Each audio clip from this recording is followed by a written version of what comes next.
Here is part one of our interview with Alan Watt. Alan is an author, radio host, and deep researcher into the New World Order's long-term strategy of eugenics and more. I'm Alan Watt, and I've been following politics and geopolitics for a good part of my life. I didn't start off deliberately going out to find out everything that was possibly going on. In fact, I had no idea, to be honest with you, how vast the scale of an agenda, a political agenda, is when you're bringing in a global society. Wars have many different purposes. Economics is only simply one big part of it, but cultural change and the building of empire through the defeated nations joining in leagues. Every country was basically signing the same laws, and had been my whole life, at the same time, that affected their societies. Laws were introduced and bills were introduced unbeknownst to the people in those countries that it was being introduced in their neighboring countries or even across the water somewhere at the same time. I realized there was already a governmental control, obviously, that coordinated all of this, and it led me into the United Nations. For every single department of government you have on a federal, local, county, state, provincial level, the United Nations had an equivalent department to deal with everything. It was already set up, in fact, to be global government. H.G. Wells said at the League of Nations, which was the embryo for the United Nations, he said, this is the nucleus of the world governments, when eventually all laws will come from there, be passed and signed into law by treaty of all the member countries. Eventually, we won't even have to go through the farce, and that's what it is, of voting in parties or candidates, because in the latter part of the 20th century and now into the 21st century, we're being trained, rather obviously, to simply accept rule by experts, rule by scientists, rule by professionals, and that's what they mean when they call governance. That's the term used. How do you get a domesticated herd to move from a field, a system in which it's been grazing for 20, 50 years, this kind of system, to this field over here, this new field? Because we have reluctance to change. We like familiarity, we like routine, you see. You do it by various techniques, one of which is revolution. Most revolutions are bloodless. You have cultural revolutions, sexual revolutions. Along with that comes the music revolutions, etc. These literally are designed to alter and direct culture, knowing what kind of culture they'll have at the very end of it too. They know exactly what kind of culture they want to come out of it. You also can do it through crisis creation. Crisis after crisis has been hit on the people of the world since 9/11 happened. And we must understand that the techniques that are used abroad are also used at home in warfare. And we heard the term shock and awe. Shock and awe on the hard force level, as they call it, is bombs, all kinds of acoustic equipment to nullify enemies, scare the hell out of them through voice to skull and so on, which was used in Gulf War I, and it's all over the British media. But you can also use shock and awe on your domestic people again. You do it by crisis after crisis until the public are so terrified. See, the average person has a sort of confidence that they build up where they think, I can manage most things that come my way. Whatever little crisis in my life, what happens to other people, I can deal with. When all those around you are getting scared at the same time as you because they're losing their jobs, they've been threatened with pandemics, terrorists everywhere, terrifying people to even get on subways, and so on. And all those around you, as I say, are also in the same boats.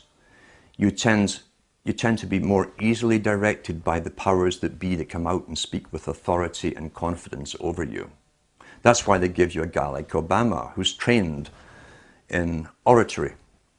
He was trained in oratory, not in truth, but in oratory, the technique of persuasion. Shock and awe, as I say, is a technique of making a person and a whole population punch drunk And each one of those fears, you see, you understand, the average person can handle one major crisis in their personal life, maybe two at the same time. It's understood in psychology and many, many studies that if you have maybe 3 to 4 crises hitting you personally in your life at the same time, you will literally go into an incredible depression, a reactive depression. You can't cope. That's understood. Apply that technique on a whole population. The thing is, there's not one of these crises that we're being told about that you personally can do anything about. What can you do about terrorism if it really exists all over the place? It's out of your hands, you're helpless. What can you do about a coming pandemic? It's out of your hands, you're helpless. What can you do about a nuke getting set off in New York Harbor or wherever? You can't, you're helpless. The message you're getting is that you're utterly helpless to defend, help, or save yourself. That is complete shock and awe tactic that's been used not only in the US and Canada, but across the world. Same strategy, because we're already global with the global society running us all. Massive psychology and warfare techniques in psychology has been used across the planet to make us succumb to fear and crises, as I say, and none of which we can actually do anything about on an individual level. Therefore, the leaders are presented to us on screen with uniforms or business suits and ties as politicians who speak with confidence, all scripted, of course, and they seem to have everything under control. You're now basically a fearful slave looking up to the powerful master to defend and protect you. That's the simple technique of it. I've been speaking about the Rockefeller Foundation.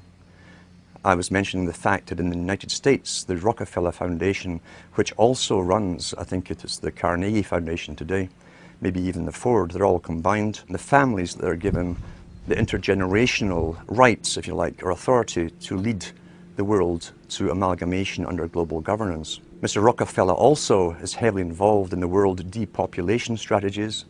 He funds abortion clinics across the planet. He also funds hundreds of other front foundations that you would think were independent from his, but they're actually front foundations. He funds them all through his money. You can trace them all back again to so-called family planning clinics across the entire globe, especially in the third world countries. It seems that Mr. Rockefeller is intensely worried about overpopulation in the near future from countries which will have no industry, etc. And he sees it as his right to start the decimating process, basically, of depopulation. Last winter, I got an invitation to attend something called the World's Citizenship Council, the annual meeting. That kind of floored me because the head of the World Citizenship Council is Mr. Rockefeller himself. And here I am speaking out about and against them. So this did not come out of the blue. They try and get you on board working for them. What was also more startling was they always give members maybe 15 minutes or 20 minutes to speak, and I was offered that to speak on stage to this world meeting. The world's citizenship idea is part of the old idea of Cecil Rhodes up into Lord Milner to the Royal Institute for International Affairs and the Council on Foreign Relations. Mr. Rockefeller is up on Google in some of his conferences giving out World Citizenship Awards to very famous people. So they've already bypassed and have bypassed sovereign nations a long time ago. What other benefits you get from being a world citizen, I'm not certain at all. But I was allowed, he said I'd be allowed to speak at this conference. He did not say what to speak about, or didn't say anything about what not to speak about. And he also said that, this chairman, of course, who wrote to me, he also said that I'd be allowed to participate in the round table groups which come after. The round table society is very, very important because the round table societies were set up as far back as the Milner Society and the Rhodes Foundation. They came out with the first round table societies. What they do is take the topics that are discussed at the main meetings, then they split off different tables to specialize in certain aspects of the speeches they've heard and find ways how to implement them into reality through media, promotion, various methods of propaganda and so on. I did not attend. I was tempted to go just to see if they would ask me not to speak about certain things, but it was the middle of winter and the journey to this university would have been pretty hectic anyway, and I was so busy. But you will be approached, and that's not the first time I've been approached to do this kind of thing. You'll find that some people are bought over. I should go back to Lord Bertrand Russell on this topic, because Lord Bertrand Russell said in one of his own books, the same book in fact, where he talks about those children who manage to escape the indoctrinations, who have intelligence and an ability to communicate to others, must be brought on board the system, employed by the system, bribed into the system if possible. That generally works with most people. He said, otherwise we shall have to eliminate them, because they did not want people around who understood an agenda that the general public are unaware of. Didn't want these people with the ability to communicate information, documented information, in a fashion that people understand out in the community where they could spread this word. That ties in with Mao Zedong, who said he was not afraid of armies. His worst fear was someone with a good idea, a great idea, a unique idea, and the ability to communicate it. So that is how they treat basically people with information. First comes invitation to join them. Many people do. As I say, Bertrand Russell backed that up by saying if they can't be brought on board, they must be literally eliminated from the public arena. That's how seriously they take this agenda at the top. They don't mess it around. The reason I think they don't simply come out and kill you straightforward is they don't have to do a messy job.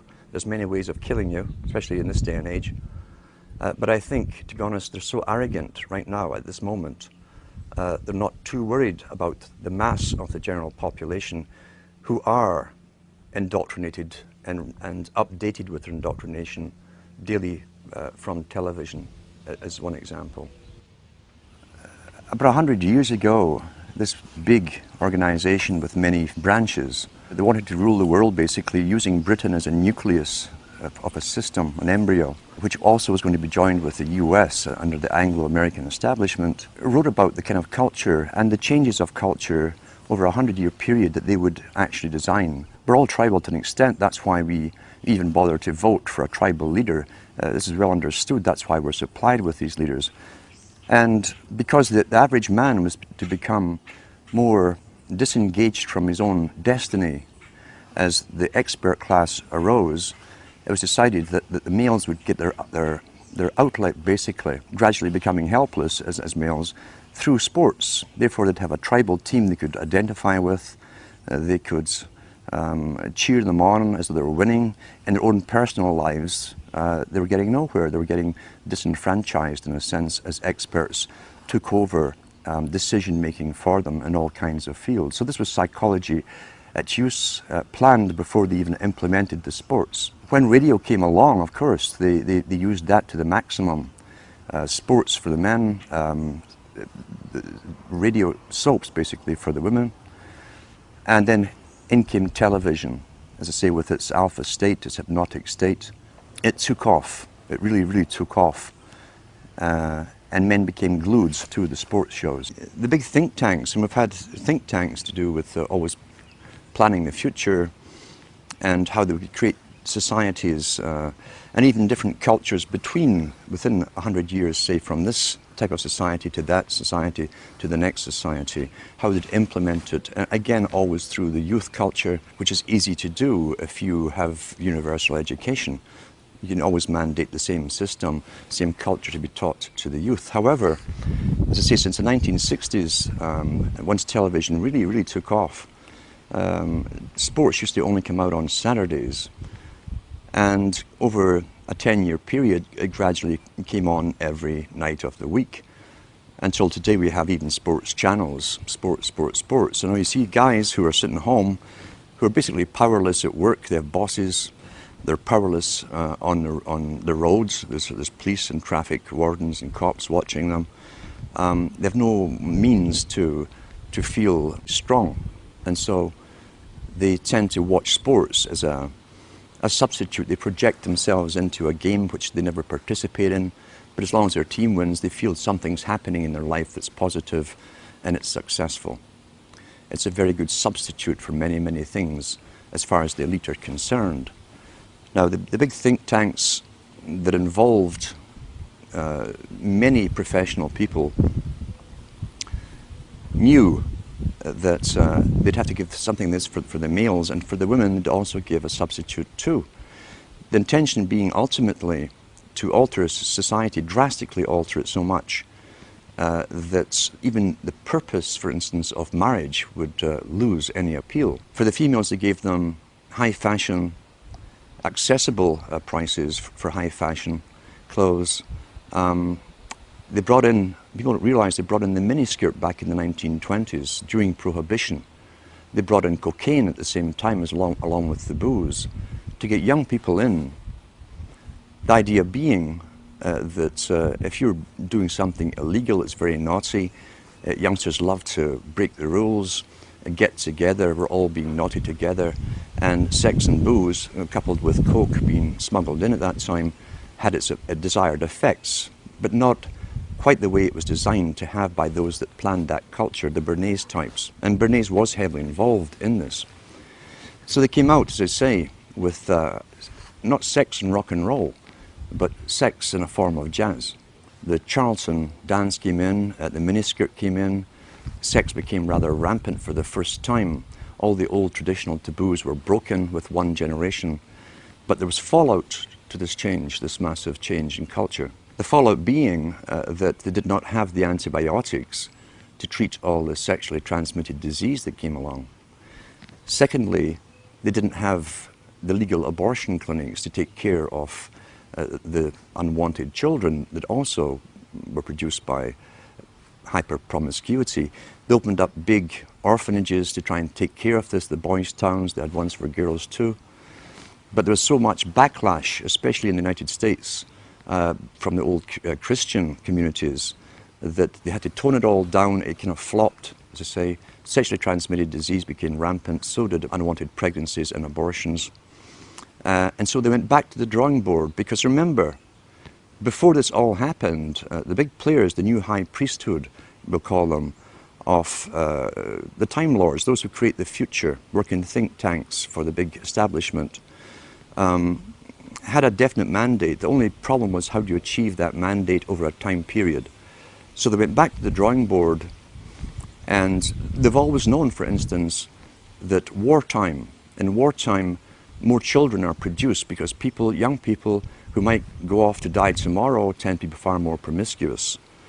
They brought this back after World War II big time and worked on it steadily. All their tax money went into one particular area of research, not just for the atomic weaponry and so on. It went into finding ways of finding a contraceptive that was effective.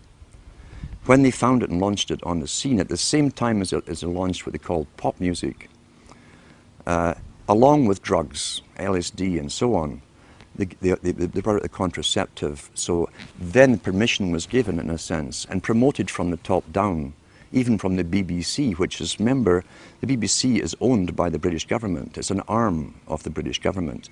It talks on behalf of the dominant minority who rule Britain. So they began to promote all this stuff. All the DJs they'd bring on television would interview the top pop stars of the day. They were all stoned out their minds. Some of them were falling out of chairs. And the interviewers would say, "Tee-hee, aren't we naughty children?" All aimed at a young generation to emulate. This is what we do. Monkey see, monkey do. Once again, remember, the prime intent was to break the old culture of boy meets girl, going together for a while, getting engaged, getting married, having children. The family unit, they'd said, when they had the League of Nations, which was the precursor of the United Nations, said they'd have to destroy the family unit. Pretty well all of H.G. Wells's non-fiction books promotes all of this agenda. And in fact, he coined the term in the late 1800s. This is how far back this agenda of promiscuity had to go. He coined the term free love. And in one of his books written before 1890, he says, we must promote free love in order to destroy and end the obsolete family unit. Once that's done, he said, the family is no longer in the way when government comes for an individual. Each individual will be solely responsible to the government itself, and no family will stand up around them like a primitive tribe and defend them. At the same time, the foundations within the United States and Britain and elsewhere were funding what appeared to be far-left groups, communist groups. So much so, as I say, the Rees Commission went in to look into this from the 50s to find out why top capitalists who owned international corporations and banks, international banks, were putting up foundations to fund far-left groups. Well, we know now it was to literally destroy the old culture in order to bring in the new culture, the new society. So therefore you have the proliferation of sexual activity. The fallout still came from unwanted pregnancies, far reduced than it had before because of contraception. But then came the lead of the feminist charge, again funded by the Rockefeller Foundation in the States, to spearhead and demonstrate and demand the rights for abortion. If they could get the public to devalue human life, and that's in the writings of Julian Huxley. He says if we can get society to devalue human life, he says, and take humanity off its pedestal as a supreme being on the planet, then, he said, we can bring in our controlled society with a workable population. Everything works within culture towards an agenda. And as Plato said so long ago, over 2,300 years ago, he said, culture and cultural changes must be authorized from the top. If it's grassroots, truly grassroots, then it's outside of the elite's control, and ripple effects could occur, and it could spread anywhere. They couldn't control it, contain it anymore. Therefore, the major changes in culture, which Plato said came through drama and the emulation of actors, actresses, including fashions that they wore, and the music they heard, had to be strictly regulated and authorized from the top. The whole science of this, which was always a science, and understood by those in those businesses, was used to the maximum to literally drastically alter culture so radically in the 60s and 70s that they could never return to a past way of living. We tie that in with another big player, Lord Bertrand Russell, who had experimental schools under Royal Charter, where he could do things that anyone else would be locked up for doing. He said in his own schools, and there were mixed schools, he said that if he could encourage pre-pubertal sexuality amongst the children, encourage multiple partners from before puberty, he says the chances, because of study and observation, the chances of them ever bonding with one person for the rest of their life was pretty well obsolete, null and void, wouldn't happen. Therefore, that technique all came into play during the 60s. It was called free love. Drugs helped it along the way. And that was the beginning of what we saw as short-term relationships. Divorces became more and more common. Interestingly enough, divorces really took off not because society demanded it or it came from a need or demand from the people. Divorces took off because the Hollywood stars, and remember too, the drama industry, the entertainment industry, have always said this, the people follow the stars. And they're the guiding stars in the so-called occult, you see. We tend to worship wealth and people and famous people. We want to be like them. We want to identify with them. The whole idea of divorces came out from Hollywood, with the top stars leading the charge for this. Women started to talk about it, who was getting divorced, what actress from what guy, and so on. And gradually it put the idea across to them that, well, if they're getting divorced, then maybe so should I. At the same time, the Bordes techniques were used through all kinds of magazines. At that time, 97% of all magazine publications were aimed at women. Because advertisers have said, and it's still taught in marketing schools today, women are far more easy to get to go along with something new than males are. So within all these magazines and write-ups about their famous actresses, their heroines and so on, the rich ones, the average women were reading these stories and identifying with them. They were being told that you can do anything, you can have it all, You could have a career, you can have a family, you had a home. They gave them utter lies, and they coined the term superwoman. So across the whole of Europe and the States and Canada, at the same time, always coordinated at the same time, the media entertainment industry were promoting stories of superwomen. And they'd find someone, real or imaginary, we'll never know, who supposedly was a CEO of a company, who had all these children at home, had a great husband, could manage everything and could cook great cuisine, blah, blah. And that, of course, is a fantasy. This put pressure again on most women to try and live up to the fantasy, as all advertising does. And most of the stuff we're getting is advertising, or at the very least is basic psychological manipulation. Vernet's techniques again. Remembering too that he called it the creation of a consumerist society. Well-behaved people, as long as there's money going around, they would go into the material world and they would forgo having children. That's the same thing as Charles Galton Darwin talks about. If we can encourage the woman and the male to go after the material benefits of the world, there's a slimmer chance they'll actually have children who tend to be economically burdensome. People were addicted to television in a very short space of time. Most people still today think that all entertainment to do with movies, drama, is therefore nothing more than their entertainment. It never ever was that case. The greatest social messages are promoted through movies and drama, high drama, through the fixation of emotive sequences, emotional sequences, not logical, factual sequences, but pushing points across in an emotional way which register and fix in the mind. So emotional content is very, very important, rather than going through an actual discussion or an argument using logic and facts. There's no debate. And when you're being downloaded through fiction, your guard is down, the censor part of your brain is not in action as you would in a debate or a lecture. You're actually in an alpha state, being completely downloaded with new ideas.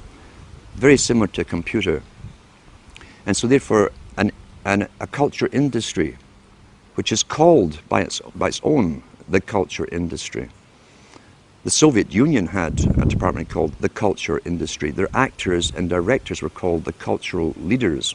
All you have to do is keep giving them new updates every so often, and you can change an entire country or a nation or a block of nations.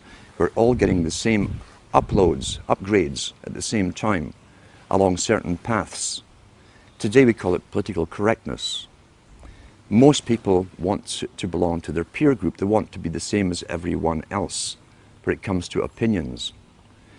In fact, they judge their own personal sanity by bouncing ideas off their neighbors and friends who will answer back and agree on these same topics in kind.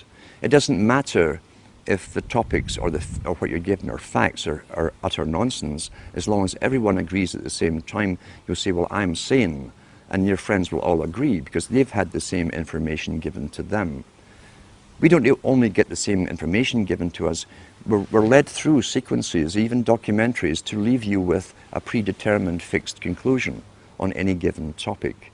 Most folk are, once again, unaware of this. They think, I've just been given all the facts on this topic, and this is the obvious conclusion, which is always given to you by the final experts on the particular program. There's no thinking involved. We tie this in with the Brzezinski. Brzezinski said in 2 Ages, now this guy was way up with the NSA. He's a master geopolitician. He admits he works in 20, 50-year periods to do with geopolitics in other countries. But he said himself, the public will shortly be unable to think or reason for themselves. He says it was meaning by the form of information that was given to them, the type, the formulas that were in use then in the 1970s. And eventually, he said, they will expect the media to do all their thinking and reasoning for them. Well, that's happened today. That's why people today can't think outside of their programming from television. I'll give an instance, in fact, of why TV was so important to show you that it was so important to have it in the homes of ordinary people. Now, most countries in Europe, for instance, up into the 1950s and 60s, and I'll give an example, is Britain. The working class people did not have credit cards. You could not get a credit card. You couldn't get a bank loan without collateral to put something up against it. So therefore you were at pretty well a fixed income. There was no extra cash outside of rent, food and so on, clothes for the children, essentials. There was no extras for luxuries. There was no credit given to them. Yet the British government, just like the Chinese government did 2 years ago, made it a mandate that every household in Britain must get a television set. And what they did, they made one exception out of all the things that the people could need, really needed. They made one exception. They allowed credit companies to come into being. They could go round the houses every week and collect half a crown or 5 shillings or whatever it was and pay off a used television set. The British government made a deal with the United States of America to buy in used televisions which were then reconditioned to be sold to the working class all across Britain. As I say, they wanted a TV in every home. Now, since when is government interested in how happy you are at home? You know, there's another reason for this. And sure enough, the working classes all got these DER. DER was the company that brought them all into Britain. And the guys came around every weekend collecting their half crown, 5 shillings. And suddenly and I can remember where I was, it was one of the last areas really to get television, a real working class area. I can remember this high being taken by my parents to the local park on a weekend and passing dozens and dozens and dozens of other couples on the way with their toddlers as well. When he got to the park, which was a valley, there were over maybe 1,000, 1,500 couples along the grass in the valley. And that's where everything was discussed. Local politics, national politics, labor unions to do with their mining and so on. And everyone mingled with everyone else, old school friends and so on. That system had been going on for hundreds of years, where people communicated thoughts, real feelings, real things that really mattered to them and their communities, to each other, conversation. When the TV came in, and I was still about this high, within about a month, I could go down that park every weekend and no one was there.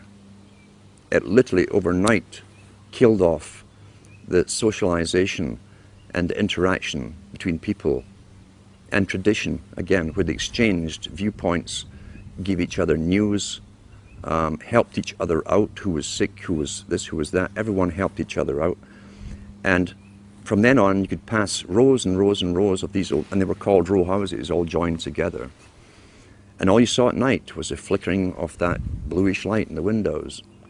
And that was the end. That was the end of real communities. It happened within a matter of about a month. The flicker rate on the television is very, very important. It was timed to be so many cycles per second, and it actually just meets with the brain patterns for an alpha state. When our brain sees it through our eyes, we start to adopt that flicker rate in our mind, and we go into a deep alpha state. Watch children and watch their mouths. They drop open. They won't hear their parents talking. They're hypnotized, in fact. Why would they give that particular flicker rate when they could have chosen of a whole variety of flicker rates? It wasn't an essential thing to have. So it was done for a purpose. It was meant to be hypnotic. It was meant to be used as a tool of propaganda and indoctrination, even through the guise of entertainment and so on. It also was to create a new society because they were the avant-garde, as I say, leading the sexual revolution through drama, through little documentaries, fiction, non-fiction, all combined. Once again, back to Plato. The audience see what they see. You understand that it's even worked out towards different age groups. There's something on for everybody's age group. Each age group is actually being updated as well, even the elderly ones, into new ways of thinking or seeing things. but the target mainly was for youngsters.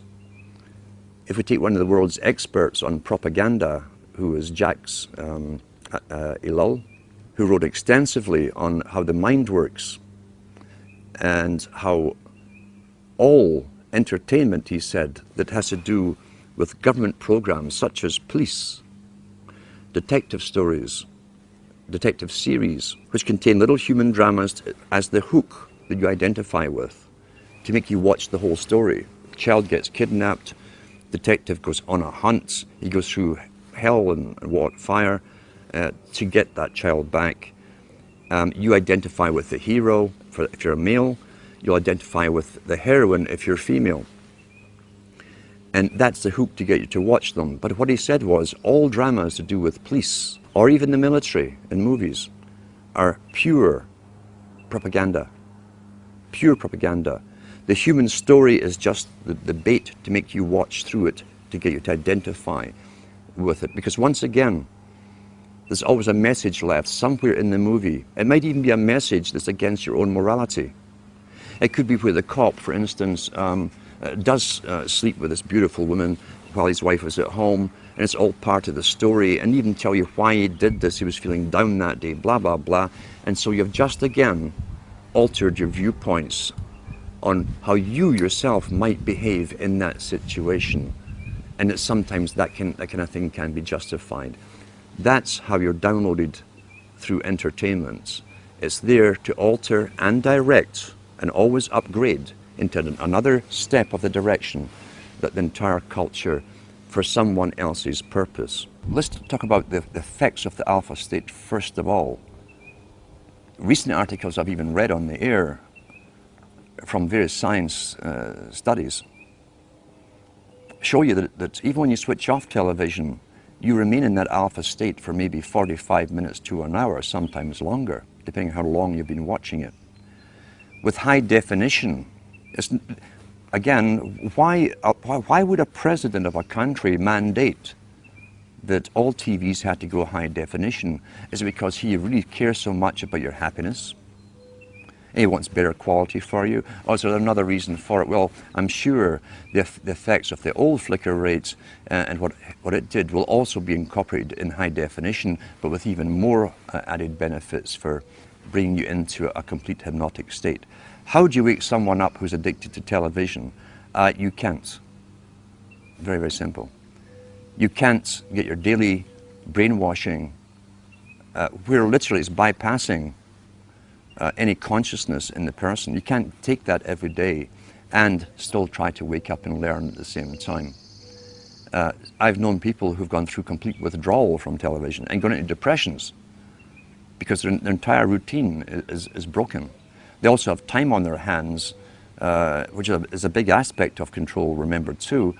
If you can take time away from a person who can think for themselves, who might say, oh, I'll go and read a book, I'll go and study something, or if you can take that time away from them and have them mesmerized in front of a television set, then you'll keep them dumb, stupid, compliant, and going along with the system. I always advise to people, if you know someone who's watching TV, it's quite simple to find out where they are mentally, psychologically, in the understanding of things. You can ask them a few simple questions.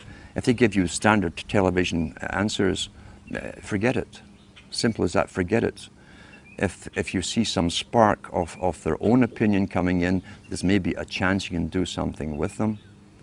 But you cannot get out. You see, television it can be classified as a drug. Any addiction is still an addiction. Television is an addiction. People watch 4 or 5 hours per day. Top psychologists and even the United Nations have talked about the use of television for creating the new culture for children. How many people know that all government agencies or departments, all governments in the world, basically, have departments of culture which hire cartoonists and pay their expenses to do cartoons, always incorporating the latest political correct story to do with environment, waste, bad adults and how they've destroyed the planet through their consuming, etc. How many people realize as you plonk your children down in front of it to babysit them that they're actually being brainwashed scientifically. And these cartoons were designed by experts to get their message across to those children, implanted in their young minds, fixed in their young minds forever for the rest of their lives, ongoing daily, and even right down to the novels that you read to children that are designed for children too, which will incorporate all of this, all paid by government grants to authors and writers. You literally have to take it into your own hands. It's one of the most dangerous tools that can be used. It's also dangerous in this extent that why do you think government licenses TV stations? If you were an independent producer, TV station who came out with this kind of information, you would not get a license. You'd have to be authorized and politically correct with a whole bunch of things to do and not to do written out before you'd be given a license. And you'd be checked on every so often to make sure you were following those topics that you're allowed to. If you want to advise people on television, and you can do this with yourself, how to train yourself, how to watch television. If you never get involved, you understand a storyline, you watch a movie, but don't get involved in, as I say, there's always a thread or a hook for you to follow, a plot, whatever, the chase. The guy always ends up with the beautiful woman at the end after going through hell to rescue a child or whatever it happens to be or save the world. If you can stop yourself from getting lost in the emotional part of it and study the movie as you're watching it, you'll learn the techniques that have been implanted in the movie itself. That's a great way to learn.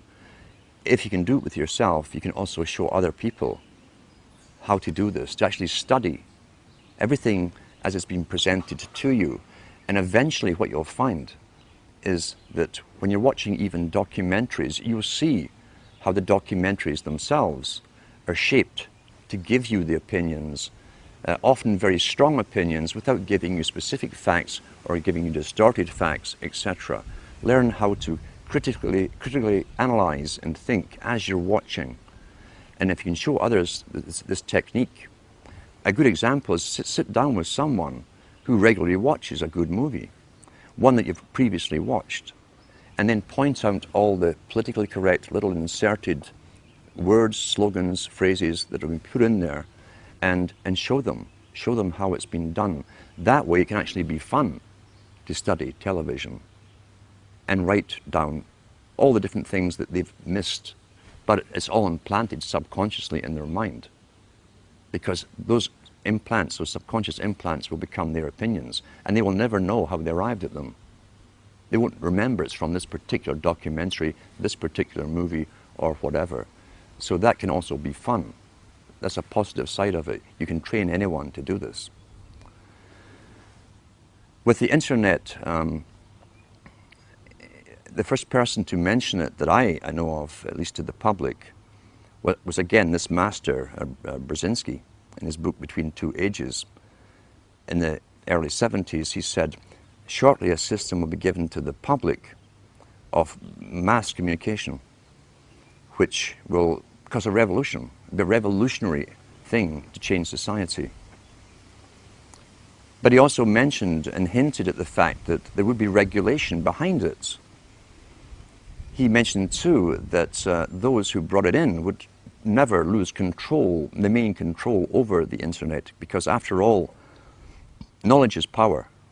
Knowledge has always been power. That's why all down through the ages, the real machinations of government are never told to the public. Real power comes from understanding and having all the facts on any particular topic.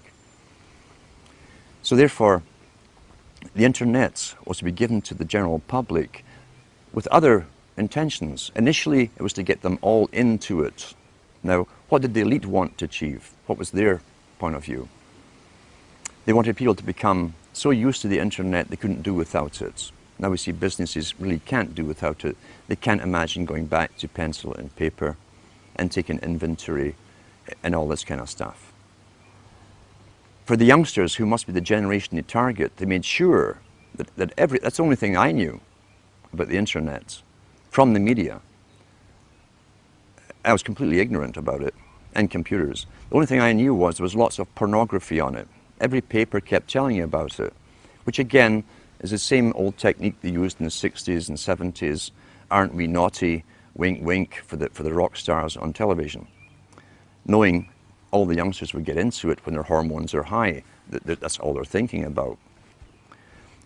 But once folk were addicted to it, they've also planned to gradually alter it, keeping the people addicted to it as they changed it into another system where mainstream media, the authorized media, the culture creation industry media, would eventually have prime, or the main dibs, the first grabs at the main bandwidth that eventually they're claiming will have to be reduced. So in the meantime, there's never been a window of opportunity for the general public to use a medium to communicate to each other alternate news, verified facts to each other as we have at the moment. That eventually, supposedly, is going to be policed. They've had international meetings, the first one held in Canada, under the guise of the United Nations, or the auspices of the United Nations, to do with regulating and censorship of the internet. They have these meetings every year as they add more laws to it. We know the cloud system is to come in eventually. It's been all over the media in Britain, where you won't be able to store anything on a hard drive. You won't even need a hard drive eventually. Remote servers will have all your information for you. It will then be used as a form of punishment if you were politically incorrect in some form or another. Then you'll be cut off from accessing that server with all your data until you toe the line and behave yourself. Social control can be used through monetary penalizations, or through other penalizations like withdrawing you access from it. It definitely will be used for social control again, unless it's a backlash from the general public. And they do expect backlashes from people who have become used to looking into whatever site they wish to look at, or communicating whatever kind of information they want to each other. Now, along with the introduction of the internet, we've got to remember too, the government agencies also set up and promoted chat rooms and all the rest of it. And there are agents within this strange nether region called the internet whose job it is to infiltrate people who are coming together as groups, communicating on specific topics to do with political changes, and disrupting those groups. So already it's a battlefield, and they called it the cyber wars long before they even gave this internet to the people. It'd been an informational war, they said in all the papers. Therefore, government intelligence agencies would have to expand their roles with mandates to also be in this invisible world where they would manipulate various groups from within as well. There's also a lot of nonsense, of course, on the internet too, which can take you down conspiracy paths. I hate the term conspiracy because the government wants us to use it like we're some sort of hobbyists and some sort of kooks. I don't use the term. But that's become the most popular type of site now, is conspiracy site. And there's many out there, there's professional agents out there as well, who've been funded by governments and even launched by governments, to be well known, especially in Europe, to lead the conspiracy sites. Then they bring in the UFOs, the aliens, until you have achieved your goal. Counterintelligence. Let's talk about counterintelligence and how it works. What is intelligence? Intelligence gathering is sending agents out to simply listen. To listen in marketplaces, bars, cafes, as to what the people are discussing. Lawrence of Arabia, in his own book, 7 Pillars of Wisdom, was trained as an agent. He was trained in Arabic languages. He was given lots of money, he and 11 other people, trained from Cambridge, and sent over to the Arabic countries to start up Arabic newspapers. Once they started putting stories in the newspapers, they went round the marketplaces, they hired lots of guys to listen to gossip, to see if the intelligence they were putting out in the papers was being discussed by the recipients, the readers. That's basic intelligence gathering. What is counterintelligence? Counterintelligence, from a government's perspective, is taking information and data that could be crucially, it could be bad for the ruling regime, and finding ways to counter that knowledge, counter it. What you do, standard-wise, if you can't defame the person who's bringing out a truth or kill them, is to bring out your own heroes. Launch them well, finance them well into the same area, saying the same stuff that others are talking about. It's called intelligence, giving out facts. And once they have the following, then they start bringing in aliens and UFOs, and they bring in the New Age, the whole New Age religion into it. Spirituality is the big term they're using today. Until a newcomer, a skeptic, will hear this stuff from the paid agent, who's very good, who says gives the same data as the person who doesn't go into the UFOs and so on. But the guy who doesn't go into the UFOs, aliens, reptilians, and all the rest of it, suddenly is thrown out with the other guy. You're classified with them by association. Your topics are associated. Even though you stay clear of the fantasy stuff, the disinformation, you'll be lumped along with them. And then you've countered the intelligence. When you mention the facts, people laugh at you, say, oh, you probably believe that the aliens are running the world now. And that's it. That's counterintelligence. And that is also all over the internet. And it's paid for by, again, government psyops operations. Some groups that I've found are doing really good work, where people decide to get together physically, and they will choose a book to read to do with the factual data that's available to the public that can be proven. Oh, Herman Kissinger. And they'll go through it. They'll analyze the book. They'll analyze the phrases. They'll analyze the contents. They start to participate in what they're reading, because others will remember this particular era, this time when this event happened, can add to the thing and so on. That's participation, that's communication, and other information, as I say, from those involved who live through things can be added to the whole thing, giving you a much more complete picture. So it's a good idea to start this kind of thing off in your local area, even if there's only two of you that started off. Don't sit and laugh. It's kind of comical at first when you say, oh, we're going to discuss this book. You've never done anything like this in your lifetime. Sit down and get yourself a coffee or a beer or whatever you need, and take turns at reading. And ask the other guy, do you have anything to add to what I've just read? Do you have any insights into it? What do you think of this? It gets you stimulated into participating and really thinking, because everybody who's alive today has been trained literally not to have to think. As Brzezinski said, shortly the public will be unable to reason or think for themselves. They'll expect the media to do the reasoning for them. So let's counter that. Let's get back to thinking for ourselves, using the data, the material, get involved, start using our minds again. And you'll be surprised, it's like a muscle you haven't used for a long time, how quickly you start to use it, how sharp you become so quickly. And if you can get larger groups and larger groups together doing the same thing, and then you can branch them together, communicate together, then they suggest other books that you haven't heard of. Maybe you need a particular book for evidence. I have stacks of them at home. Everyone has access somewhere to some material that got stuck away. And when you start putting all of this material together, mainly through, as I say, discussion and reading groups, you can add to the knowledge. The more knowledge and facts, actual factual data you can put together, the bigger your arsenal is. And the easier it becomes to show people and convince them, look, this is authenticated stuff. Here's the factual data, here's the physical book. Read from that book, and then have your discussions. What do you think about this? What do you think they meant by this? What do you think has happened? Have they fulfilled this part of an agenda? And most people will say, yeah, they have. Well, here's how they did it. The evidence is all there, but knowledge, remember, is scattered.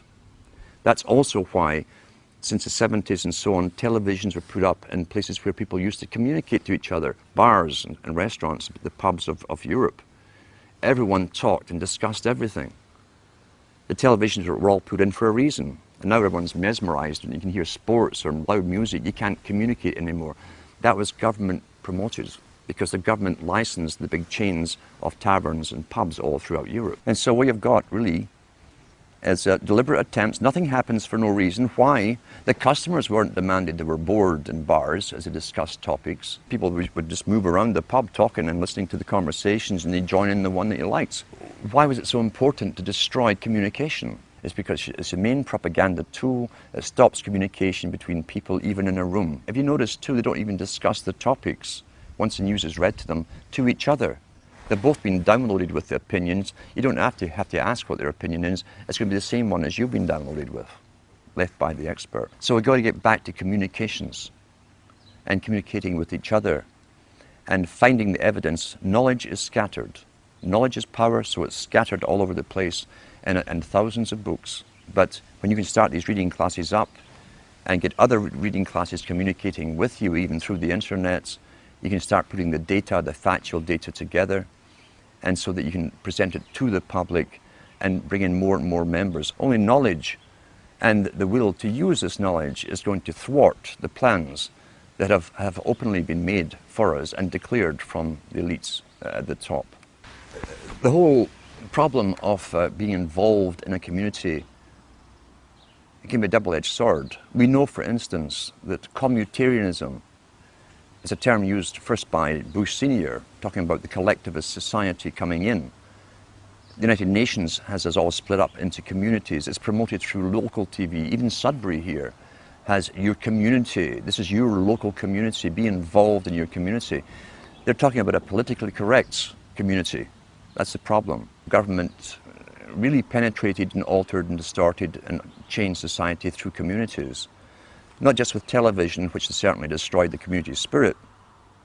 The intent of governments, this is how abusers work too. Abusers work with the same technique because they want power over a victim. The abuser will come in and take care initially of problems of the abused. Often the problems are the very outcome of what the abusers have been doing to the victims in the first place. Governments came in with welfare, for instance, a long time ago in all countries about the same time. At one time, families helped each other out. You didn't need welfare. If someone lost their job, everyone chipped in. You didn't condemn the family member for being unemployed or ill or whatever, or losing their job. Families helped each other. Now, the family, remember, is still really the smallest nucleus of a tribe. And then government came in with unemployment insurance, which they took off you, but nothing was for free. And gradually over time, when people became unemployed or even sick for a while and couldn't work, I heard people even say to their own relatives, well, go to welfare, that's what they're for. There are social agencies to deal with this. Until today, we're in a sad state where even close relatives won't help each other out. They expect the government, the abuser, the government is the abuser. They expect the government to take care of all financial problems for the unfortunate victims. And they stop helping each other out. We've got to start reclaiming the rights to, and you can do it personally with people you know, to help other people out and start countering the government's mandate. Because the government's mandate is for control over the victims, not to help the victims. Those who fall under that particular level into the welfare state have their lives run by government agencies and social workers. That's what Huxley says. He says that they won't need their survival capabilities. Russell said the same thing, because the government is taking care and making all their decisions for them. In order to help you, it's really to take you over and have you obeying them and their system. That's what you're up against, a planned war strategy, making them dependent upon government services, not their family units, not their brothers and sisters, their fathers and mothers, but on the state itself. We've got to counter that and become involved again in the lives of those around us and have our own true communities. It doesn't matter if there's only 5 of you in a community, even if you live in a town or a city, that's your own little community. We all have something in common. What it really is is gaining knowledge for your own and others' self-preservation and survival into the future. These video interviews have all been exclusive, and they're going to be archived at prisonplanet.tv. Please download them, burn them to disk, and give them to everyone you know. Upload them to YouTube. This information is vital not just to our free republic, but to the future of free humanity. And now, part 2 of our in-depth interview with New World Order researcher Alan Watt. I'm Alan Watt, and I'm an author and researcher into geopolitics, really, and history. I follow where the world has been, the techniques were used to bring them to those stages, and apply them to where we are today and how the future is planned. I've researched so many books. I've got a library of my own. I like paperback books, or at least hardback books, because they're permanent records of the past. And if you can't understand the past, you won't understand the present or the future. I've also been in the music business, heavily involved for years. And I saw how culture creation worked from the top, and how generations were swayed into new fashions, new ideas. I've been following the histories of what's now called the New World Order for many, many years. And I try to go into the books written by the big players, the technocrats themselves, those famous people like the Kissingers, the Brzezinskis and so on, the Huxleys, the Lord Bertrand Russells, who all worked for the same organizations. And I came to the conclusion, really, there was only one big organization with many subcategories. These boys tended to publish the world that they saw coming into view, and they wrote it in their own hand, basically. They told us where they were taking the world. And when you start studying these things about the age of 14, 15, or even younger, and reading their books, and you live long enough, you will see that the world has turned out exactly as they planned. This can't be coincidence. And who can really write up a wish list and make it happen globally, unless there is an organization very, very powerful, probably the only organization really on the planet, an organization that can fund all sides, all oppositions, and using the synthesis of conflicting parties, they can literally make the world come into view as they planned. They plan in centuries, and the astonishing thing is when you go into the United Nations, which was loosely based on the Soviet system, they plan certain parts of their agenda in 50-year plans, some in 100-year plans, and some even in 150-year plans for different aspects of it. The Russells, the Huxleys and so on, Brzezinskis, also use the same terminology with their long-term plans. And you've got to understand too that nothing in culture comes out from the grassroots. Even Plato talked about that thousands of years ago. He said that if it was a grassroots movement really coming from the people, then those in charge, the dominant minority, would lose control. Therefore, every change in culture, right down to fashion and music, and this was written 2,300 years ago, had to be authorized from the top and promoted from the top if it fitted with the continuance of control over the public.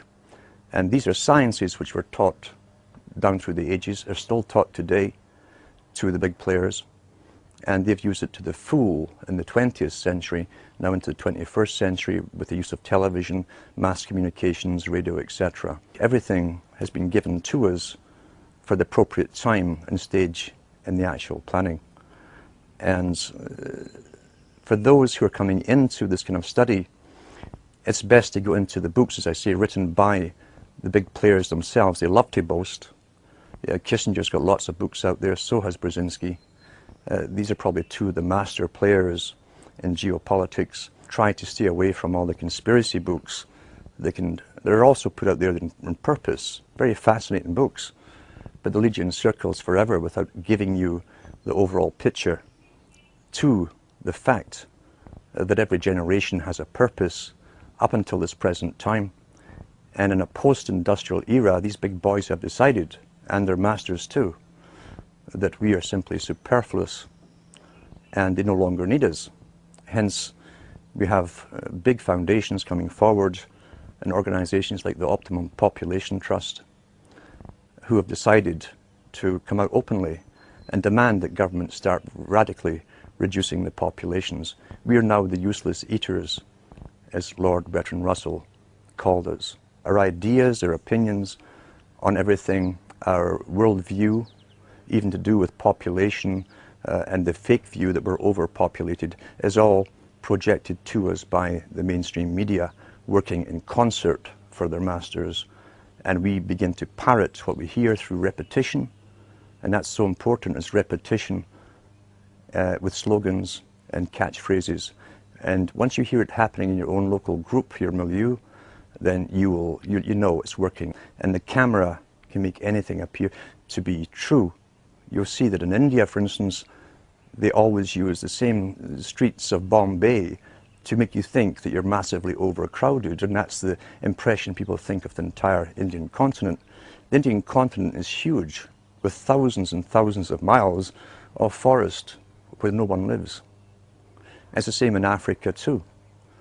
China, being the model state for the world, for instance, put into effect the United Nations policy to the extreme with its population reduction and the movements of people off of the rural areas into cities. They started that years ago. Right now they're in the process of moving 200 million more people off into the major cities, and that's the major newspapers. The cities appear to be crowded because everyone's being moved into them.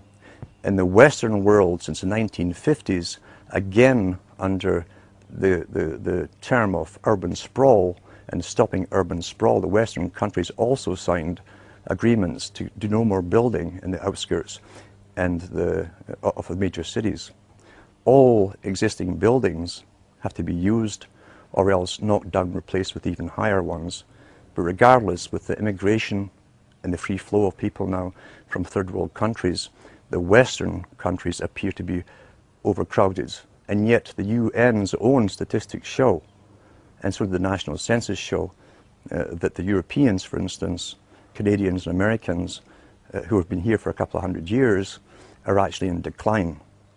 So the overpopulation problem is simply an image projected by the media as more and more people are crammed into the same cities and they bring more immigrants in to fill them.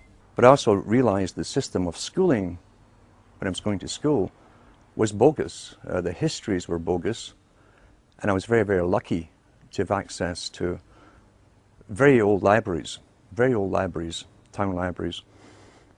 Some of them had reference books going back into the 1700s, written at the time. When you compared the histories I was being taught in school to the histories that were written at the time, they were completely different. You had a deeper understanding of how geopolitics had been used in the past to even populate the country of Canada. London couldn't get immigrants to go off into the new colonies. What they did for Australia was to create so many laws that you couldn't help but break them, and poverty, and therefore stealing a loaf of bread to feed you or your family would get you deported to Australia with your family. That's how they populated Australia, crime. They created the laws for crime. With Scotland, they had a rebellion, which could have been rigged, and I often think it was, and the whole of Scotland was punished. And they deported millions of the Scots off to the Americas to populate the Americas. This is geopolitics in action. That's how it works. And whole peoples are often moved from their land because the elite masters want them elsewhere to be productive for themselves, the masters. When you look at the strategy for the US and Canada, again, long-term strategy, long-term planning, you'll find that the big corporations of their day, the Hudson's Bay companies, the Fraser companies, were given charters to own the land before Canada was Canada or US was the US. They were simply called the Americas. These are private international corporations that had the power of life and death over everyone who lived within their areas. The Queen or the King had a consulate in every country, Lieutenant General or Governor General they call them. We still have one in Canada today who represents the Queen. They have all the powers over life and death of subjects under that governor. How they stopped rebellion in the past was to give us an idea of what they called democracy. They knew from the Chartist movement in Britain, for instance, and elsewhere, other countries, people were demanding rights for the first time. And so once again, they gave us champions to speak on our behalf, which calmed the people down, thinking for the first time in history, the people were involved in their own destiny creation. And nothing was further from the truth.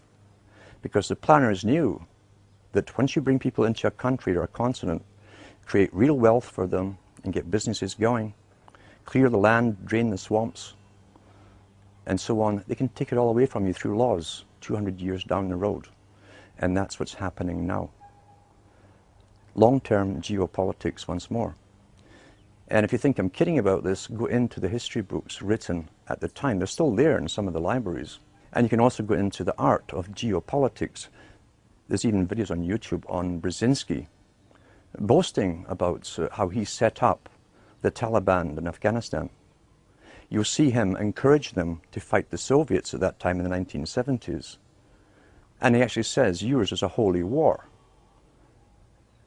This man, who obviously believes in nothing but himself and his own peer group, is encouraging another people to go and fight a holy war, a jihad. And he uses these terms against the Soviets, knowing full well, once it was set up and it was backed by the CIA, that 10, 15 years down the road, there'd be a problem. And then they'd have to go to war with the very group they'd created to fight the Soviets. That's what's happening today. Long-term strategies. Well, that's how history has always been run. If you can go into the books where you find the British Home Office is mentioned, study the history of the diplomatic corps. Because the diplomats were spies. They would go into territories, set up embassies, collect intelligence data for future invasions. Their job was also to try and grab the rights of minerals, gold, silver, etc. across the planet. All natural resources. And find ways, long-term strategy, to either bribe it off the present rulers of those countries or else create an ultimate war with them and simply steal it under the guise of occupation.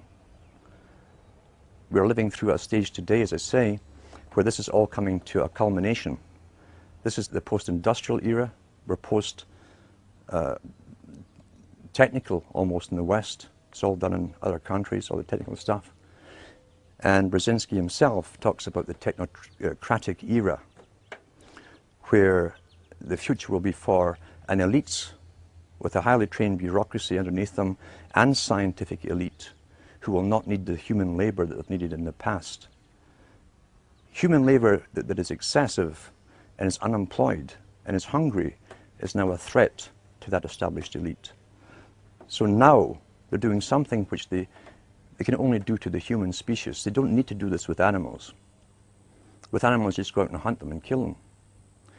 We are the only species that has to be convinced to allow ourselves, for the good of all, to be sterilized and bring down the population through abortion on one end and euthanasia on the other, under the guise to save the planet.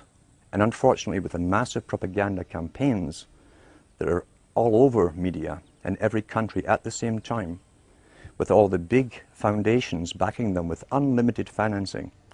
Remember, the foundations are owned by the international bankers themselves. Then they can pull all of this off, and unfortunately it really is working. In kindergarten now, you walk into a kindergarten anywhere in Europe or Americas, and you'll see the rainbow inside every single one of them. You'll see all the terms about the world. Here's the globe, we're all global. And you'll see the greening messages everywhere, everywhere. And how sacrifice will have to be made to save the world and the planet and future generations of society. Sacrifice. You tie that together with the institutions that were comprised of the Fabian Society. It was a member of the Royal Institute for International Affairs. That's one society. The Council on Foreign Relations is also the same thing as the Royal Institute for International Affairs. They are what Thatcher and Professor Carroll Quigley called the parallel government. They have told us what the future is going to be. Some of their members have even written books about the need to cull off massive amounts of the population by any means possible. And so we see this final stage being pushed as they convince us that we are the problem.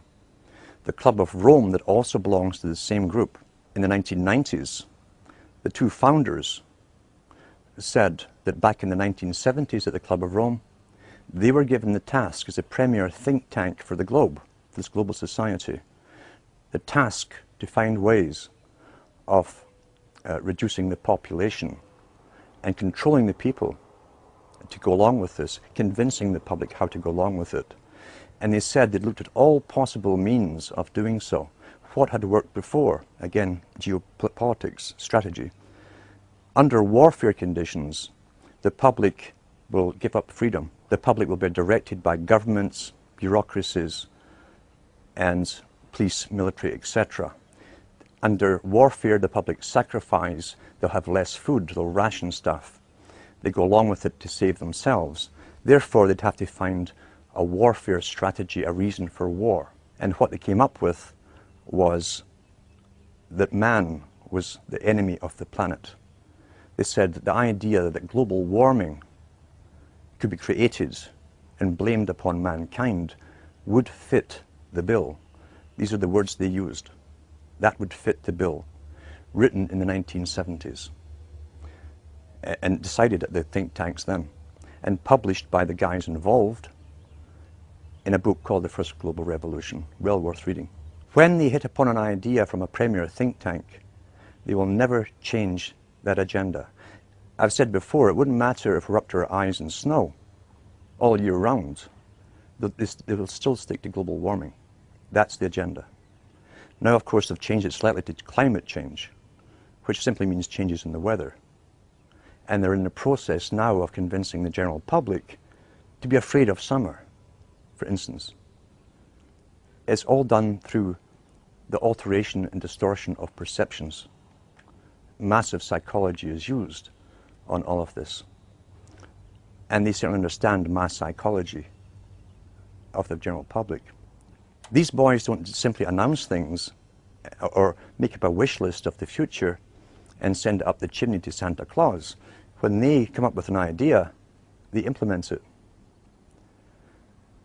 I've followed the United Nations Department of Statistics as they announce every single year the sperm count of the Western male, which has been falling drastically since the 1950s. They say that it's down by about 75–85%. Now, when something like that's happened across the whole of Europe and the Americas in 50 years, and they suddenly started noticing it 50 years ago, sudden onset, and there's no crisis made about it. There's no comeback after announcing the statistics. They just tell you the cold, hard statistics and go off to the next statistic on some other topic. That means it's part of the agenda. Otherwise, it would be a crisis. If this wasn't planned and part of the agenda, believe you me, it would be a crisis if they didn't authorize it. And now they tell us that the average American has less than 20% sperm and only about 15% is motile. That's not a coincidence. What happened in the 1950s to start out this ball rolling? In the 1950s, they suddenly put all the known female synthetic estrogens into food supply. They put it in baby foods. Procter & Gamble were the first one to admit, after investigation 40 years later, that they were using a rinse to supposedly sterilize the baby bottles, and it contained bisphenol A. An odd thing to rinse baby bottles with, when bisphenol A is the very thing that attacks young male children at that age and stops the testes from developing properly. You go back even further into more detail and you find out that the cosmetic industry were using insufflatants. Insufflation is a technique where certain carriers are put into the creams themselves, and these creams then absorb into the skin, carrying other chemicals with them. They're almost like they carry the payloads into the target in the bloodstream. We find that the women were highly toxic with the artificial bisphenol A and other ingredients. And therefore, within the first 8 to 12 weeks of pregnancy with a male child, there's a very good chance that male would grow up to be either almost completely sterile, or as I say, maybe have some motile sperm. This was all understood 50 years ago. Bisphenol A, for instance, was discovered in the 1890s, and the properties it had against humans, especially males, was known then too. Now it's in all the beer cans. Great target males again. They line the cans with it. There's been many exposés on it now. The CBC in Canada, which is a government-owned television station, it's the BBC basically of Canada, did a documentary series called the Disappearing Male. And it goes through all of that in that particular talk with proof. Also, when we go back to the writings of Lord Bertrand Russell and Julian Huxley and Aldous Huxley, who were also related to the Darwins, by the way, you'll find that they talked about ways to sterilize the populations in the 30s, 40s, and 50s. But of course, and even said they would use the needle to create a compliance, pliable population, meaning to dumb down the people and also to bring down the fertility rates. In the 1950s, across Europe and the Americas, what came out, under vast promotion, what came out? The polio vaccine came out. That was the first one ever to come out through a mass fear campaign, a massive fear campaign. Polio was very, very rare. Yet if you go back to the old PATH, black and white newsreels that they showed all over the world at the time, they showed you the same one boy in the iron lung, and that terrified the whole world. How many polio cases was actually there? Was it really polio? We do know that from those first shots, those injections, the generation that got them all ended up with carrying 100 simian viruses, live simian viruses in the shot, and simian 40 only had one function according to the maker, the discoverer of the vaccine, and that was to cause cancer. And I also have a copy of the discussion with this particular man and his staff admitting that. They knew that at the time. What they said was they thought that the risks outweighed the bad benefits that might come along down the road. That was their excuse. Since then, we've been trained to accept more and more inoculations until babies now get something like 30 inoculations before they're at the hospital. When you look into the big manufacturers of inoculations, like the Baxter Laboratories that were in the news recently because they sent out live flu virus along with the bird flu virus mixed together, and were caught by another country who tested it on ferrets, and the ferrets all died. They had done the very thing that they say that they're worried about happening in nature, where the common flu is mixed with a killer flu and becomes highly contagious. They actually did it by mistake, we're told. But go back into Baxter Laboratories even further, and you find Baxter Laboratories was part of IG Farben Group in World War II. They were responsible for creating chemicals and so on that were used as gas. And they were also used in other medical experiments on prisoners. That's in the records of the inquiry that went on into IG Farben. A good book to read is The Crimes and Punishment of IG Farben. All of that stuff's documented in there. All the companies, the Western corporations that were involved in the setting up of the Hitler regime are mentioned in that book. And Baxter Laboratories, the one who's coming out with all the shots we have to take supposedly for the swine flu, are still on the go.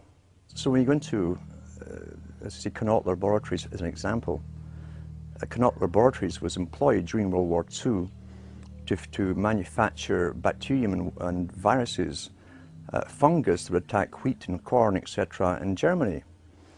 Mr. Banting, who discovered insulin, the great hero Banting, during World War II, his main occupation was finding ways to annihilate the food supply of an entire country. And he came up with ideas of creating a form of what we now call mad cow disease, something that rotted the brains of the cattle for herds, dairy herds and beef herds. And it was manufactured in World War II. And I often wonder if there really is such a thing as mad cow disease, is that where it came from? But to say these big laboratories and Connaught laboratories eventually became responsible, for instance, for the blood supply for hospitals and hemophiliacs and byproducts of blood supply for Canada. When Mr. Clinton was in power, he signed a deal with some prisons in the US where the prisoners would get $1 or $2 for a pint of blood. And this stuff was all to be sold to Canada. And almost every hemophiliac in Canada, everyone who got the blood supply came down with hepatitis and various other diseases. The government held about a 10-year inquiry, waiting until they're all pretty well dead, maybe 1 or 2 survived, before they paid out compensation. They knew at the very beginning that this blood was contaminated. And these Connaught laboratories, part of the industrial military industrial complex used in World War II, buying the blood and selling it and distributing it across Canada. When the CBC did a documentary on Connaught laboratories and their role in this, the little guy who purchased it was caught on the steps of his office of a building, and he turned around and he said to the camera crew, after who questioned him on all the deaths that were caused in Canada, thousands of them, he said, "It's business." That was the only reply given. I've said for many years that the biggest international corporations are real corporations, but they're also front groups for one system. During the Cold War, for instance, many books were published on the war, how it would be won, and so on. And what they all agreed upon was those with the highest technologies would win. Now, if you were in a free enterprise system, you could never allow inventions coming out of nowhere, unauthorized, especially in communications and different means, to be given to the general public. Therefore, the CIA, MI6, and other countries' agencies created front organizations to lead the charge and control technology. You could never allow free competition in technology and give it to the people without authorization. It has to be permitted by those who rule. That goes across the board with everything, as I say, from those who rule. You create culture, you manipulate culture, you give the public what you deign to give them, you suppress that which you don't want the public to have. It must be under a control. You cannot have that with a true free market enterprise and true entrepreneurism. You can't have it. Therefore, you put up the front companies. They're real companies. They will really manufacture stuff, but it's what's been authorized. And guys at the top, CIA, MI6, fund them and run them. We've seen this with different banks that were set up by CIA in the past, where they funneled money to all the major wars we were fighting. It was the BCCI was one of the first ones that collapsed. Papa Bush was a director at one time, and then he was back to being director of the CIA. These are front massive banks, massive corporations. A difficult thing for some people to understand is what's happening today is not just an elite making a final move to take over anything. Every generation for hundreds of years has been brought up with the same elite's predecessors designing and running the show for each generation. The elite, in fact, are simply moving their system into a new system, an updated system to suit themselves. That's a hard concept for people to grasp. They've been trained to believe things are happening at the moment by happenstance, by crisis coming out of nowhere. And here's what we must do. We must solve this problem at the time. Nothing is further from the truth. And when people wake up, they generally go through the same stages as someone who becomes bereaved when you find that democracy never existed in the first place. You go through an anger phase, a depression phase, You'll blame whoever is handy, and then hopefully you emerge from it and you become active and you want to learn what's really going on and what has been going on. But you'll also eventually come to the realization that you're up against something, a system that's very, very, very old. It's the only truly organized system on the whole planet. It uses sciences that are ancient in population management. It gave us a system of money. Money is a tool that we must believe in to serve them. Karl Marx was quite right. He was one of their boys who was set up to set up the dialectic. And he was quite right when he said that money is a tool of the elites. It's essential that the people who stop bartering or working for themselves and start using money as a means of exchange, which then can be taxed back from them, are becoming slaves.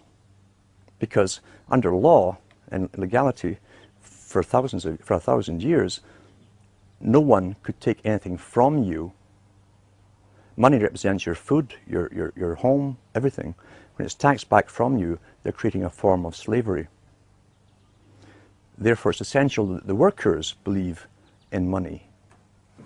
The elite have all the money in the world. They own all the resources in the world. They don't need money, but they need us to believe it's the only thing that we must use. Today, the power of the purse, as they call it at the top, is being used to the maximum to tax almost everything back from the people that they earn. You tie that in with Charles Galton Darwin in his book, The Next Million Years, where he lays out the next few thousand years up to 1,000,000 years for the elite and all the changes that will happen. The grandson of Charles Darwin, who again was related to the Huxleys and many others.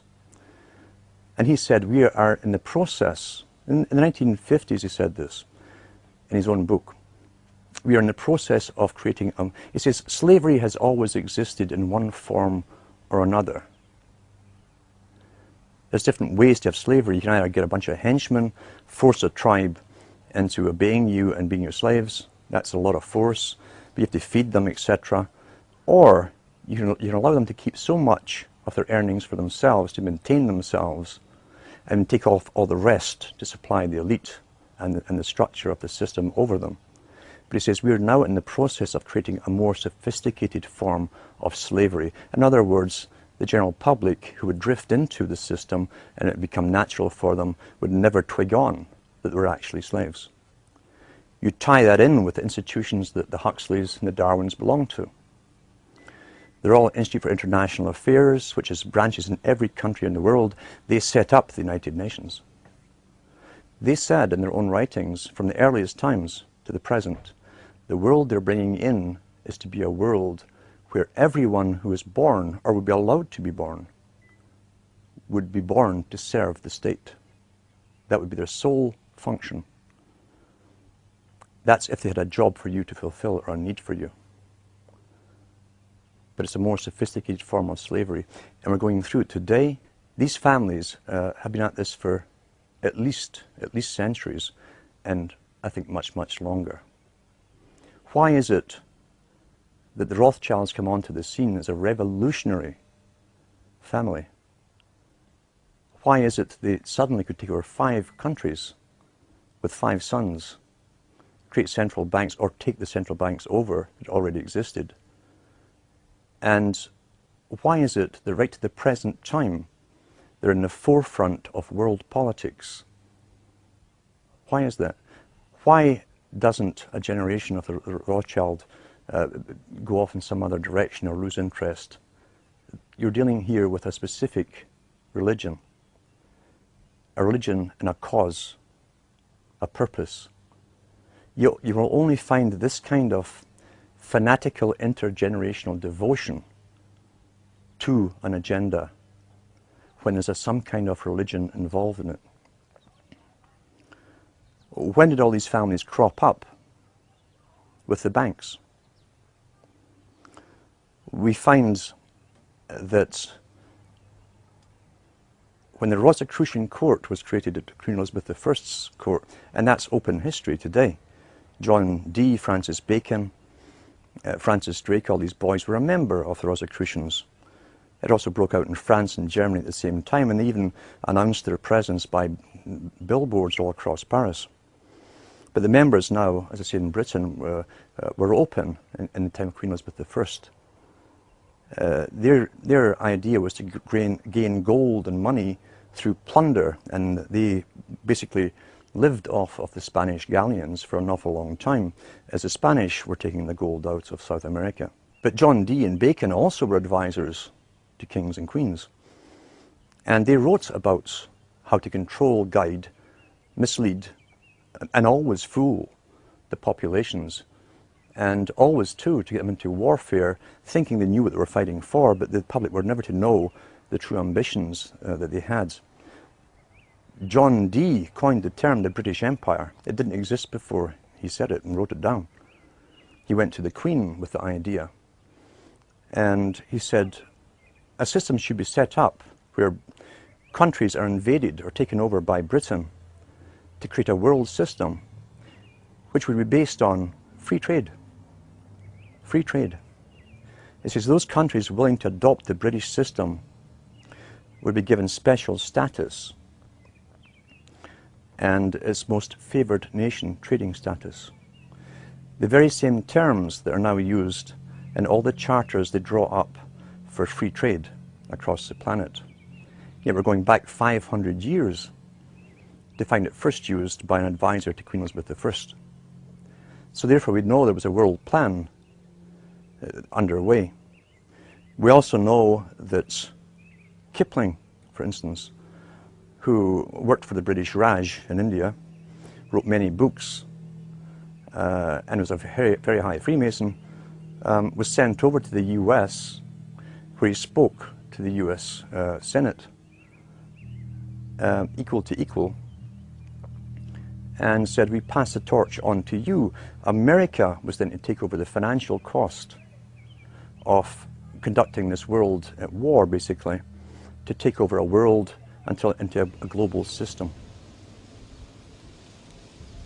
I'm Alan Watt, and I'm a long-term researcher into the geopolitics and the psychopolitics of a world society, basically, the society that's bringing in globalism in our lifetime. In the 1950s, a book came out called The Next Million Years, and that was done by Charles Galton Darwin. Now, like, the Galtons, again, were another special bunch that came out to do with eugenics. They started up the IQ tests that are now used across the world for school children to try and get the average intellect of children, classify them in grades, etc. And they then intermarried with the Darwins. So Charles Galton Darwin was the grandson of Charles Darwin. He was a physicist. Again, too, what we're talking about is what Huxley said. Huxley being the end product of selective breeding to get a scientist, then so was Charles Galton Darwin. They were bred along the Platonic lines. Plato talked about it too. And they became the scientific class. Charles Galton Darwin was a top physicist in Britain, worked on atomic energy, weaponry and so on, but he also was attached to other delegations at the United Nations, had a lot of power, was well known, getting a lot of exposure on political viewpoints and social viewpoints in the media. And he came out with the book in the 50s called The Next Million Years. The Next Million Years is an astonishing book because it's an incredible boast of how an elite would literally rule the world for another million years, and how it would be done, not just could be done, but would be done.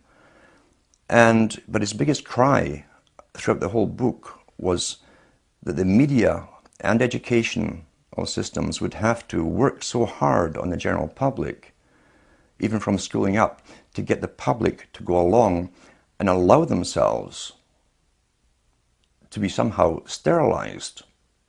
he said that the inferiors would outbreed the superiors, and that was his greatest fear. Now, he spoke on behalf of his own establishment, his own group. So they were into eugenics. And you'll find the United States became a great laboratory for eugenical experiment. People don't really realize that. Because when many of the Albigensian descendants, the Cathar descendants, the Bogomil descendants came into the United States under the guise of Christianity, they set up their own particular eugenical experiments. The Mormons were one of them, where couples were matched up. One of the greatest experiments that's ever happened in history was the NIDA experiment, Oneida, New York, where the man who set it up was given free rein to match up men and women, not to live forever together, but only to copulate for specific offspring. Charles Darwin was involved in the experiment. The newsletter that the Oneidas set out went to also the Huxleys. H.G. Wells came over at the latter end for visits to it as well. It was one of the greatest eugenical experiments ever carried on under the protection and the guise and the rights of protection of Christianity. That's how they got away with it. And the man, Noyes, who was in charge of it, was a high Mason. His cousin was Hayes, who became the President of the United States. So big people were backing this experiment in eugenics through the latter part of the 1800s into the 1900s.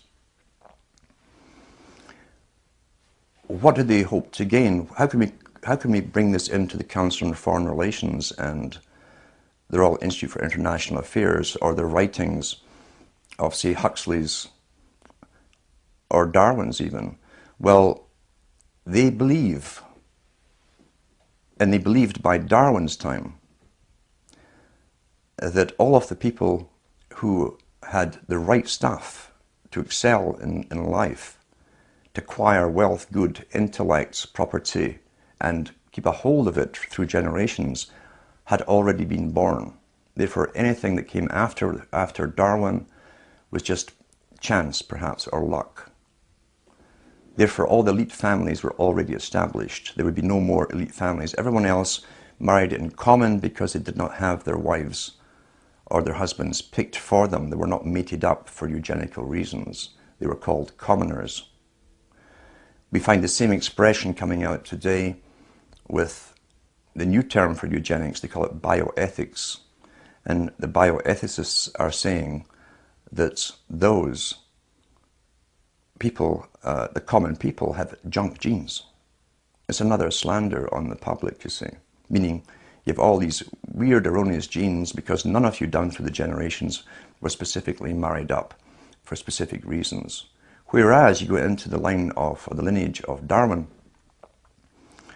and the Darwin family and many other families of his time were already only breeding into one other family for generations.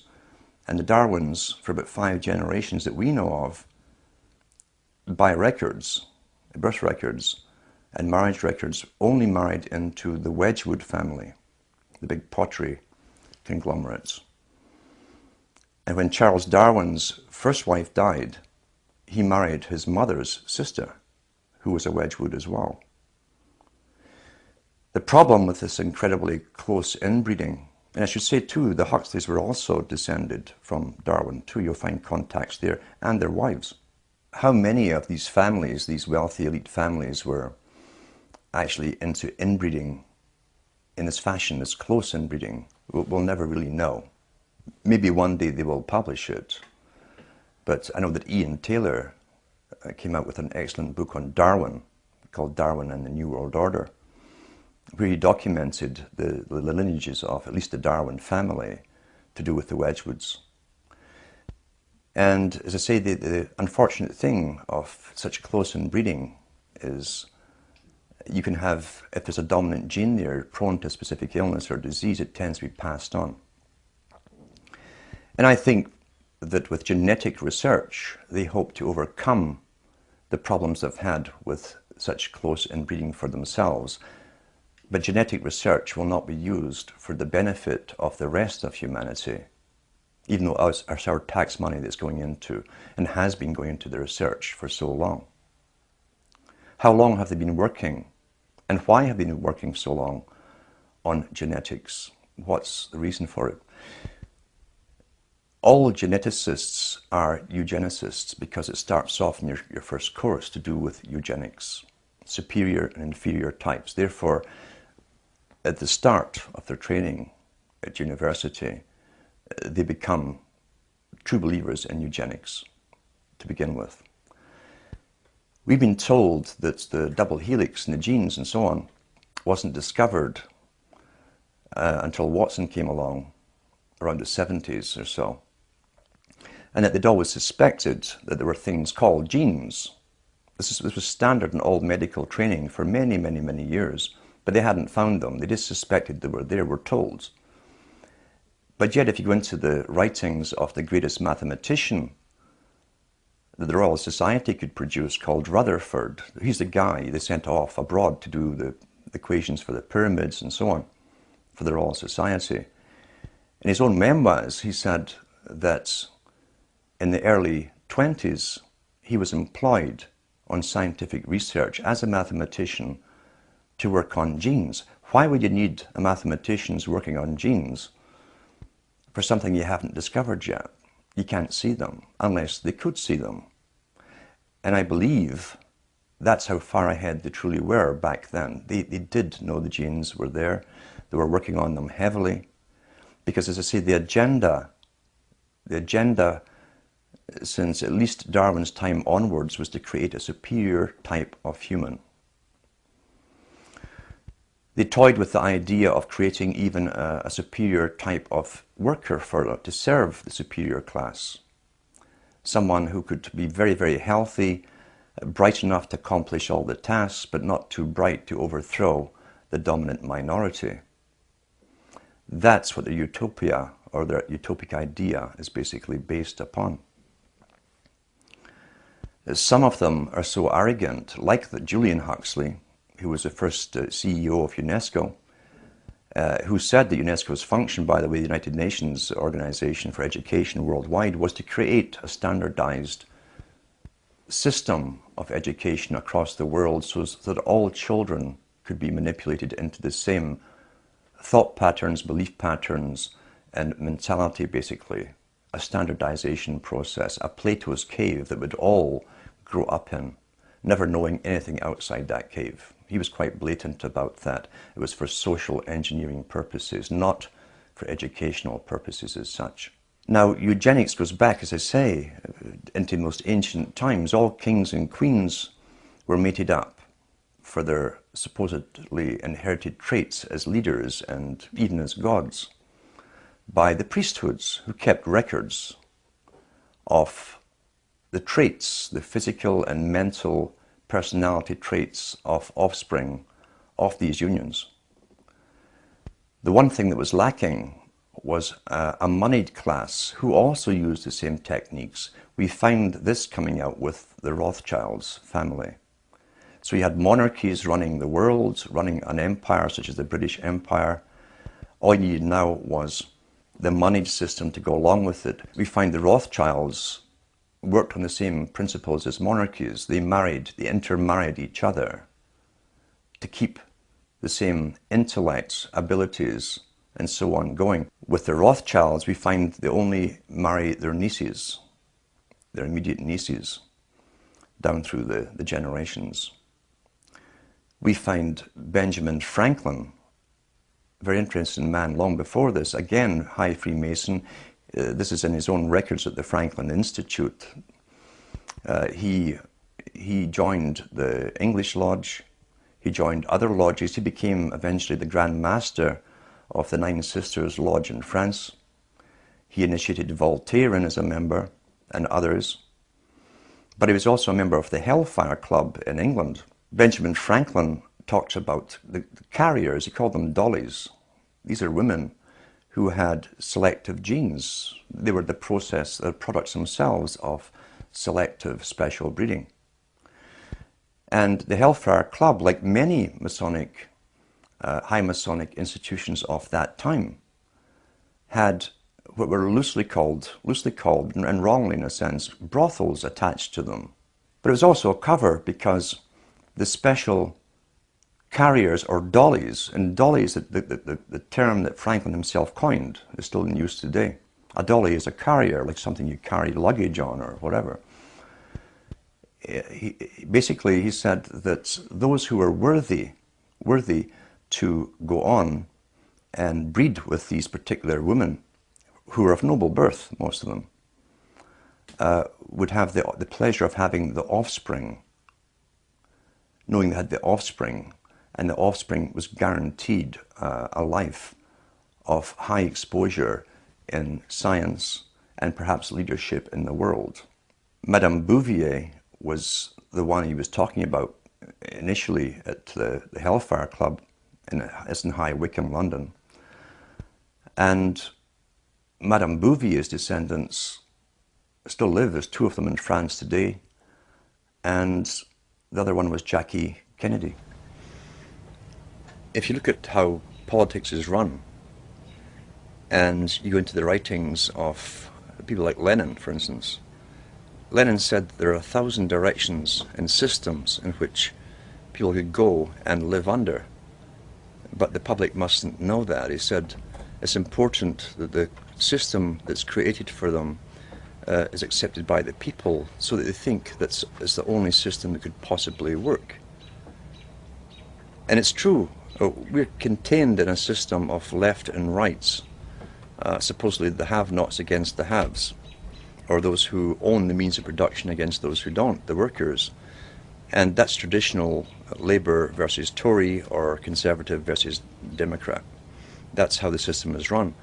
It keeps the public contained within a system of thinking that it must be one or the other, or a middle road in between, which they push. It never occurs to the general public that society has lived in the past under many different types of systems, and as Lenin said, it's important that the public don't know that the system they're born into was designed for them, and that it could be any different. They must think it's the only natural one that could have evolved in their lifetime. Therefore, you're contained within a restriction of parties. You vote in one party when you're sick of the last one, not because you want the new one in. It's because you're sick of the last one and what they've done to you. And once they've been corrupted and gone off in different tangents in ways where they never explained during the entire elections, had nothing to do with their election promises, you vote them out and get the next party in. And so we go on forever with this left-right paradigm. Always think it's like a tennis match, really, with the public in the middle. We're the ball, and we just simply go back and forth between left and right, left and right, left and right. Meanwhile, we're being shepherded all along in one direction, because politics is a tool of the elites to manage the public. That's all democracy, in fact, really is, a tool of the elite to contain the public, manage them, and guide them along a predetermined path that's outside of any kind of democracy. But if you take Bush, what he was sent in to do was to wait, and I believe this truly, he was to wait for 9/11 happening in 2001. 2001 happened, every country automatically went on board with the same agenda at the same time, which shows pre-planning. Bureaucracies in different governments do not work that fast. It takes years to get that kind of cooperation, that kind of synchronicity working together, and synchronization. Bush's job was to bring in a totalitarian system under the guise of protecting the public, where you lose your rights, and set up the machinery, the agencies to do it, the military forces, the paramilitary forces now that the police have become, to set up the institutions for enforcement of laws. Obama comes in, takes over the institutions that are now set up, and his job is to guide you through the economic depression and use those forces against the public at the required time. That's how it works. There's a continuity as far as I'm concerned. It's not a separate regime whatsoever.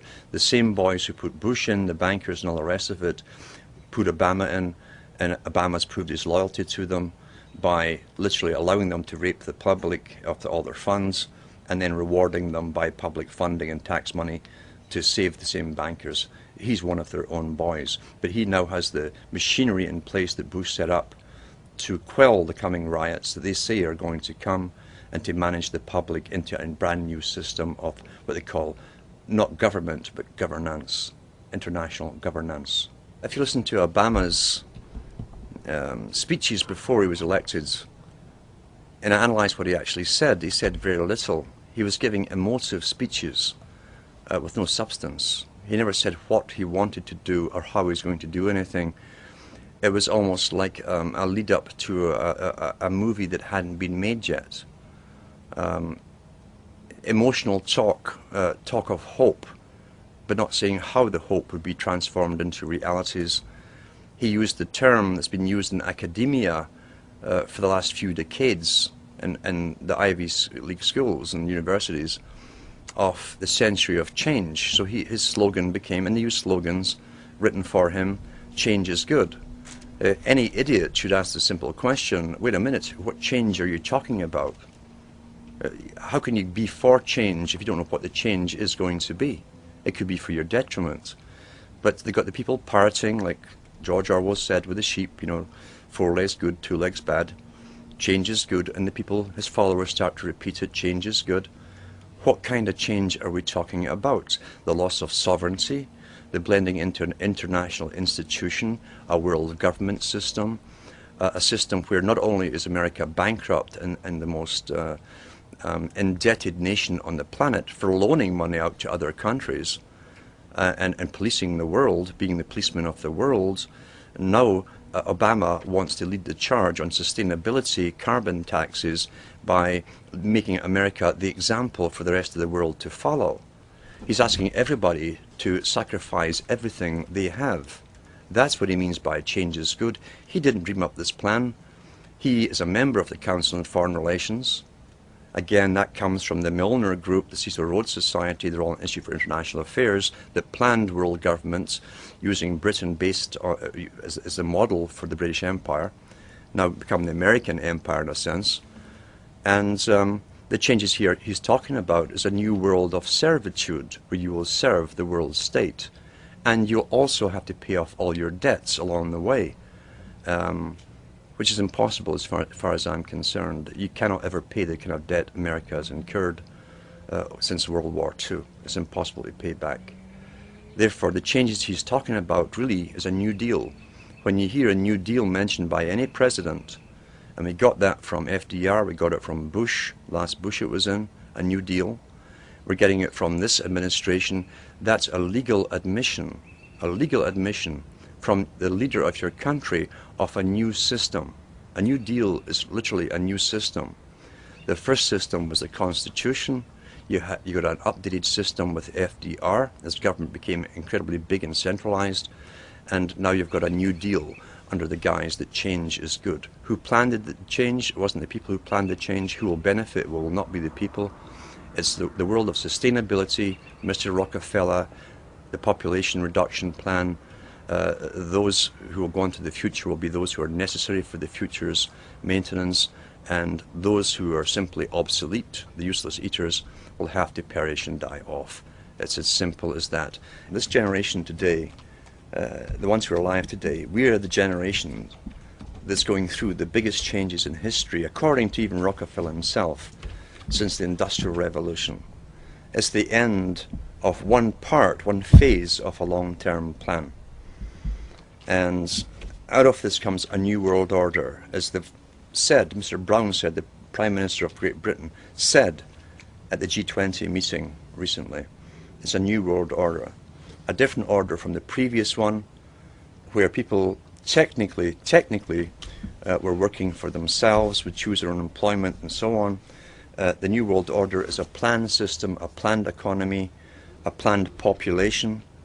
So it's up to us. It's not up to the next generation to change this. We're the only ones who can possibly do the changing. And it's either really the rights to go into an uncertain future, which is what life should really be, where we decide for ourselves where we want to go individually and collectively, or allow ourselves to be dumb animals, creatures who are guided by those who have decided they are the masters of our destiny, and allow ourselves gradually to be sterilized, killed off, used for the last part of their agenda and their wars, and then cast off. Many people will love socialism. They enjoy being guided, and they enjoy their bosses running the world for them. But it's up to those who like freedom, personal freedom, which also entails uncertainty of where we're actually going to go. These video interviews have all been exclusive, and they're going to be archived at prisonplanet.tv. Please download them, burn them to disk, and give them to everyone you know. Upload them to YouTube. This information is vital not just to our free republic, but to the future of free humanity.